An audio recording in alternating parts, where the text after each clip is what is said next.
Hi friends, I hope you're having a great day. So I have been asked to update my three-way calls video a bit. I'm doing some things the same as I put in that older three-way chat video that's here in my YouTube channel, and then I've changed some things up. So I'm gonna update it. You can watch both the videos and decide what's gonna be best for you when you're implementing your own three-way calls. So the first thing is setting up the expectations when you're going ahead to schedule the call with your level 1 or your level 2. So whoever you're modeling the call for. Okay, so letting them know, hey, so-and-so, let's say Katie. Hey, Katie, so I would be more than happy to model this call for you. What you're gonna go ahead and do is mute yourself the whole time. You'll just briefly introduce at the beginning and then mute yourself. And then if you could be sitting down taking notes, because I'm gonna have a few questions for you afterwards. So knowing that your people who you're modeling the call for, you don't want them driving, you don't want them multitasking, because what's the point of modeling if they're not actually paying attention, right? Of course, as sponsors, we want to share or be that third-party validation, but the majority of times, the reason why we're doing this call is so we can model it for our people so they can go and do the same, right? So that's the first thing. Set the expectations. At the very end of the call, you can open it up to your level 1 and say, if it's Katie's, your level 1, you could just say, hey, Katie, did you have anything else to add before we hang up? And then Katie can say her 2 cents worth, okay? So that's the first thing. The second thing is, y'all, is asking your people for background info. You as a leader, you don't want to go into the call not knowing this person at all, right? The third person who's going to join. So it's okay to ask your girl Katie and say, hey Katie, before the call, I would love if you could send me a few sentences of who this lady is, maybe what she does, where she lives, does she have kids, just a little bit of information so I know, right, as the leader, how to go about this call. Also, I will have my people send a screenshot of their profile and I will go stalk briefly just so I can find some connecting information.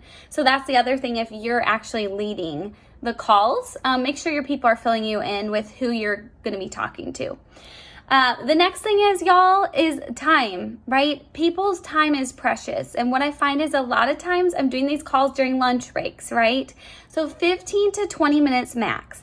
If you're finding your people are on the phone call for 20, 30, 40, 50 minutes, y'all, that is way too long for anyone involved. So keep it brief, 15 to 20 minutes. Okay, next is, when should you do the welcome call? Well, you should do the welcome call.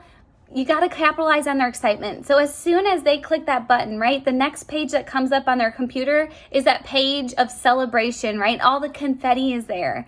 And so what we basically want to do is capitalize. Keep them excited. So I do try to do my welcome calls with my new joins that day, if possible. If not, the next day or the following day. Now, it's a little bit more tricky when you have a group of 3, right?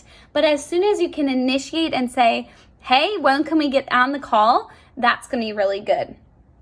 Now, here's the other thing. How do you even get people on the call, right? How do you get people open to talking with your sponsor? So here's something I'll say. Let's say Jenna just signed up. So I would say, oh my gosh, Jenna, I am so excited for you to get your products in the mail.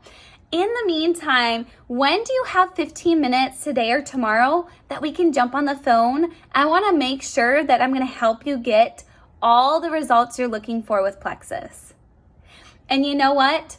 I don't even share that my sponsor is going to be jumping on if my sponsor were to jump on, right? Then later, once you set aside that time, I would say, oh, and by the way, my friend Christina is going to be jumping on as well. She's going to be sharing her story with you, and I cannot wait for you to relate with her. Okay? So it's not necessarily me saying, hey, can we do a call together? It's literally, I want to help you get your best results. Here's how I'm going to help you do that. Let's jump on the phone. All right? So you have to get their buy-in, but they need to understand the value of it and how it pertains to them and their journey. All right, so I got all of those things. The next is, well, what do you say? What do you say once you're on the phone? So here's how I open it up every single time. I have my level 1 or 2, whoever I'm doing the call with, they will briefly introduce, connect the dots. I will jump right in. At that point, my level 1 is muting, does not talk throughout the call, okay? Her job over there is to take notes and to figure out how she's gonna do these calls very shortly on her own, okay? So I will literally start out with connecting the dots. So I'll just say, let's say we're talking to Lisa. Hey Lisa, thank you so much for jumping on this call today. I thank them, right? I know you're super busy, so I'm only gonna take about 15 minutes of your time, but I saw you're a mama as well. How old are your kids? Listen. Oh yeah, I have 2 boys as well. That's so cool that we're boy mamas. Mine are 2 and 5. They definitely keep me on my toes. And just a couple of questions, brief questions to get them interested in you, to get that connection going. Then from there I say, well, awesome, I'm so glad we're on this call today. I would love it if you would be okay. I'm gonna go ahead and share a little bit about my Plexus journey with you. Does that sound all right? Getting her buy-in, she's gonna say yes. And then from there, y'all, I'm opening up with my 2-minute, yes, 2 minutes, 2-minute Plexus product story.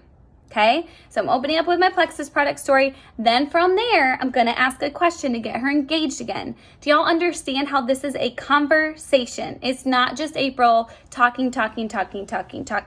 It's literally supposed to be a natural conversation. So from there, I'll say, hey Lisa, so tell me a little bit about what you're wanting Plexus products to help you with.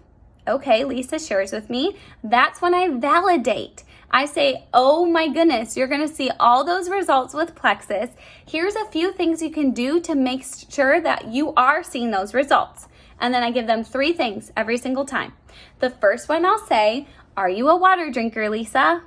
I ask that question. And they usually say, oh yeah, I am. I'll drink water throughout the day. And I say, okay, well, I always share with people, we recommend half our body weight in ounces of water per day at minimum. If you're not a water drinker, no problem. Plexus products are gonna help you to drink more water. I always tell people squeeze fresh lemon or lime juice in their water. You can drink sparkling water, throw a handful of frozen fruit in your water. So y'all, I'm already problem solving so that they can't come back and say, you didn't tell me to drink water, or I'm not a water drinker. Well, guess what? I just told you how you can become a water drinker, right?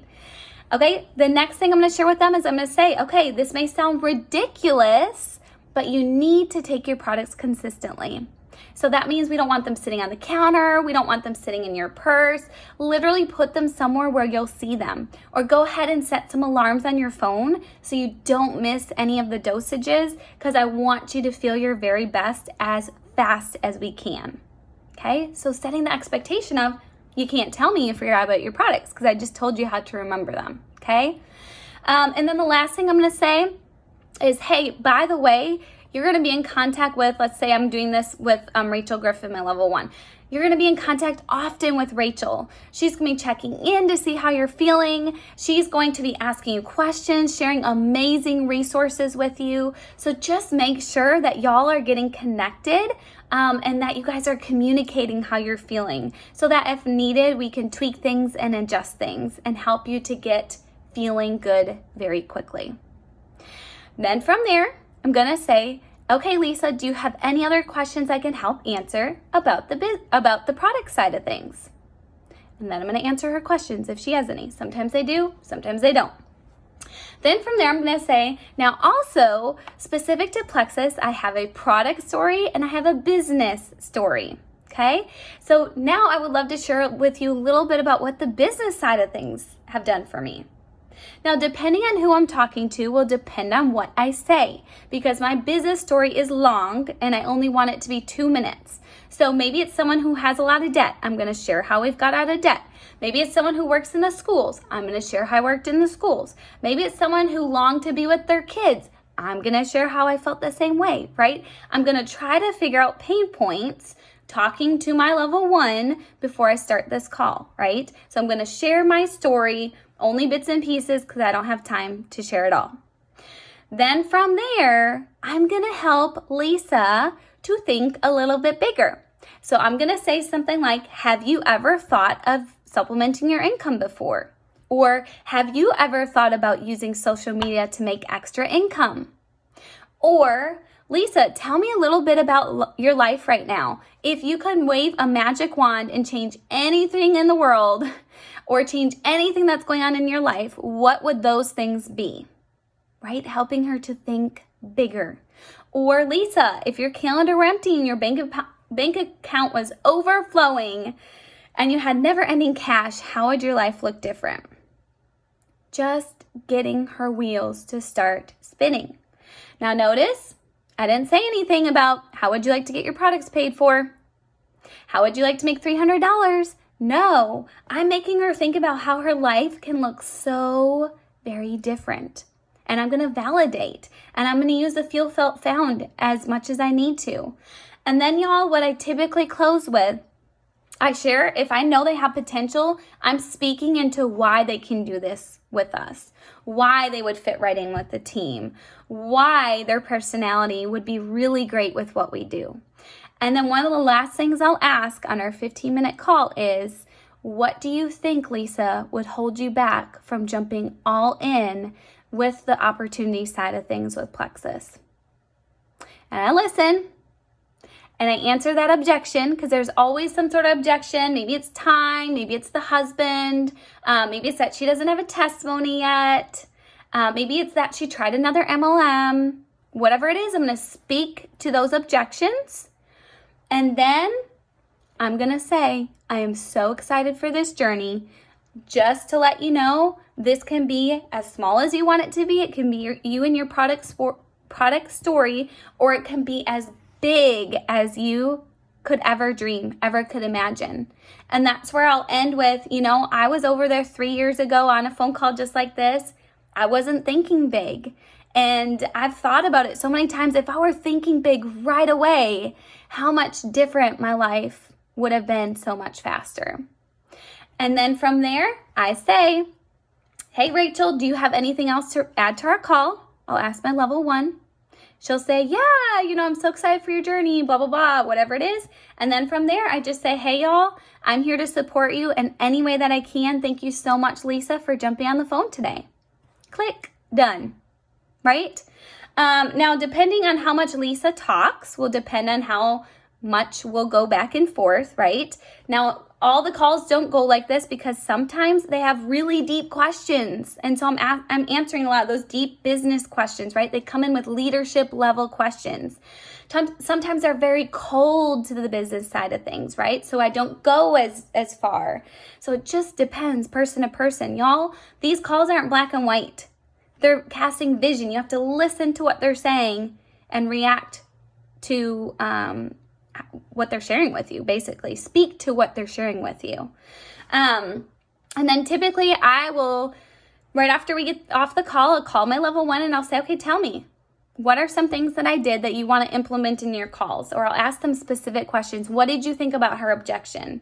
How do you feel about the way I handled it, right? Because that way I'm holding my level 1s accountable to not multitasking, to actually listening in on the call and taking notes. And then from there, y'all, it's not your upline's job to continue to inspire. That, my friend, is your job. So from there, depending on what they said, maybe you're going to follow up with a Diamond Doc. Maybe you're going to invite them to a VisionCast Zoom we have going on once a month. Maybe you're going to send them the income potential chart because they were really money driven. Maybe you're going to share someone else's story with them, right? There's different ways you can continue to inspire. And y'all, rarely will you have someone on that call who's like, oh my gosh, let's do this thing. I'm ready for the opportunity. No, this is just one seed that you're planting along the way. It's that third-party validation. And then from there, it's up to you to continue to inspire them, to help hold them accountable, to help them start making their first post or reaching out. So that is all. I hope I got it all. Three-way calls are so powerful, y'all, but they're even more powerful when they're not too long, when they're pretty structured, like you know what you're going to say. And y'all, I'm telling you, for the longest time, I've read my script. I watched several videos that were in the team page. I made my own script. I typed it up, and every single three-way call I would lead, or my own calls that I would lead, I flipped open my laptop and I would read it. Now, I didn't make it sound scripty. No one knew I was reading it word for word. But until I was comfortable enough and I had it memorized, that's what I did. And that's what y'all have to go and do too. And then from there, you just fail forward. I'm telling you, my first handful of welcome calls weren't the best, but at least I tried, right? At least I started somewhere. And as I kept doing them and doing them and doing them, I felt more and more comfortable with them. So I hope this helps for all of y'all who have been asking for an update. There's a handful of you. So there you go. Watch this over and over again. It's not rocket science, y'all. It really isn't. It's figure out how you want your welcome calls to be structured, setting expectations for the people you're modeling the call for, making sure you're staying in the time limit, and always be casting, not only sharing about the product side of things and helping them get their product results. There we go.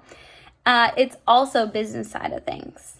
So you have to have belief in the business when it comes to the opportunity side of things. So, all right, y'all, there you go.